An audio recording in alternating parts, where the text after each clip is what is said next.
Hello, welcome back to Nyambung, the channel that will make you click and connect on international relations and public policy matters. With me, Dina Praptoraharja, and my co-host, Nadila Amani. So now, let's talk about ASEAN, Budina, because finally we're talking about ASEAN. Because on the 24th April 2021, the state member of ASEAN held a special leader summit in Jakarta, where the junta leader also attends the summit. In this agreement, 5 steps were agreed to bring the situation in Myanmar under control, including to end the violence and the appointment of an Asian envoy. But the last time I read the news, I heard that the students and the civilians of Myanmar is actually protesting about ASEAN and UN. They said that it's been too long. Now we're not going to wait on ASEAN and UN again. And can you update on the progress of this agreement, Budina? Because I'm actually curious too on the progress. Okay, about ASEAN. The ASEAN leaders meeting organized on the 24th of April back in the ASEAN Secretariat basically produced a 5-point consensus. The first thing we have to remember about this consensus was that it was not produced by all leaders of ASEAN. We have to remember that the summit was only attended by 6 presidential / prime minister level leader. Let's just check out the countries who actually sent their leader. Yeah, there's a Prime Minister of Vietnam, Pham Minh Chinh, and then from Malaysia, Prime Minister Muhyiddin Yassin. From Indonesia, President Joko Widodo. From Cambodia, Prime Minister Hun Sen. From Brunei Darussalam as the chair, Sultan Hassan Al Bolkiah. And then from Singapore, there was the Prime Minister Lee Hsien Loong. The rest of the countries sent their envoy, which are mostly our foreign ministers. They are Laos, Philippines, and Thailand sending their foreign ministers. And then Myanmar sent the Commander-in-Chief, Min Aung Hlaing, which I cannot say quite represent the leadership of Myanmar, given the conflict inside of the country.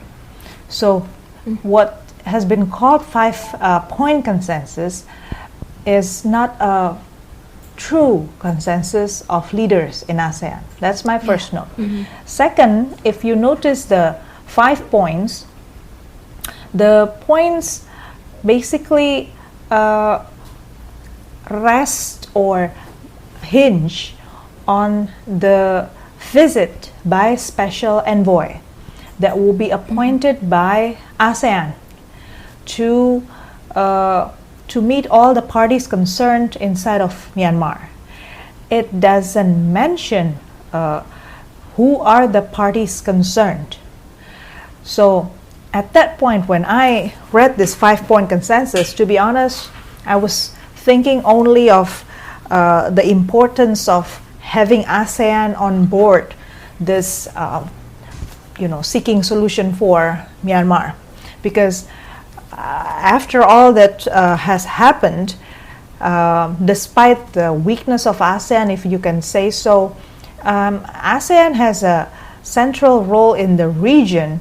It's the organization that international organizations and foreign countries not in the region would always seek to have dialogue with. So having the ASEAN leaders participate in at least discussing the matters of Myanmar together is a good sign, and that should be appreciated.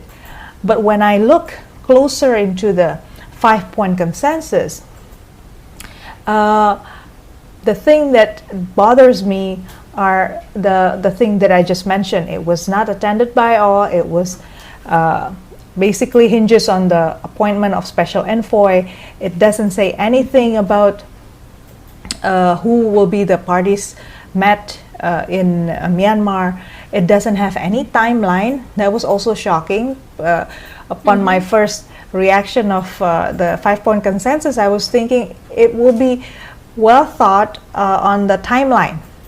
But after 1 week, I recheck again to the authority and see what are the timeline looking for the appointment of special envoy. Nothing. There was no timeline. So the appointment of the special envoy hinges really on the goodwill of the chair and the Secretary General, which coincidentally is Brunei Darussalam. You know, the chair of ASEAN this year is Brunei, and the ASEAN Secretary General is Datuk Lim Jok Hoi from Brunei. So, that's from ASEAN. They really come back to this 5-point consensus. Now, it's been very slow, to be honest, what ASEAN do. Too slow, if one can also say.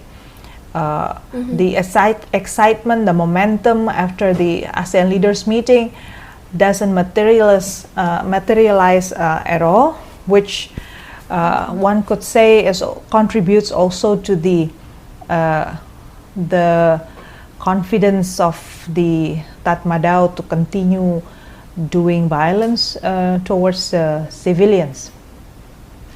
So the updates about ASEAN is that the Secretary General and the chair of ASEAN, represented by Second Foreign Minister Dato' Erwan Pehin Yusof, has just visited Naypyidaw, meet with Min Aw Hlaing, the Commander-in-Chief of Tatmadaw, back on the 4th of June.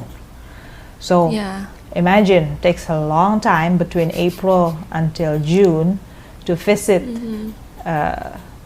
Myanmar, and I think it's unacceptable that until now nobody knows what was exactly discussed, and from what we know, nobody else but Min Aw Hlaing was visited at that time. And second of all, it's also sad to hear that the ASEAN has not come into agreement in terms of who will the special envoy be. The news said that Indonesia is actually interested to send a candidate, but Myanmar, as one can expect, because it's the Tatmadaw saying this, they would prefer to have Thailand as a special envoy. And I really feel bad that ASEAN doesn't say anything against it. That I don't know if this is the weakness of the chair, or the fact of the matter is there are also other countries pushing for this to accept having Thailand as the special envoy, which I think is a mistake. I'm sorry to say it had nothing against Thailand, but the situation is real. Thailand is also a military junta. What can you expect? It doesn't even attend the ASEAN leaders meeting, the leader. So the commitments that ASEAN display on this Myanmar is really weak.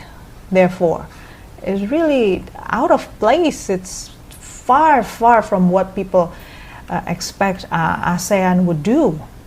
So it's a very sad progress inside of ASEAN.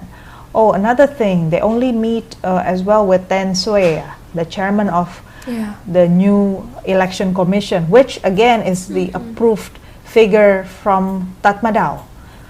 So, what is wrong with ASEAN? I start seeing ASEAN as a group of foreign ministers who simply try to walk by procedures only. They have no feel, no soul of going back to what ASEAN Charter mandates them to do, or the fact that ASEAN is people-centered, people-oriented. It's about the people. It's not about how a certain leader is comfortable with something. It has to be a breakthrough. This is not what we are seeing in ASEAN. It's been very disappointing.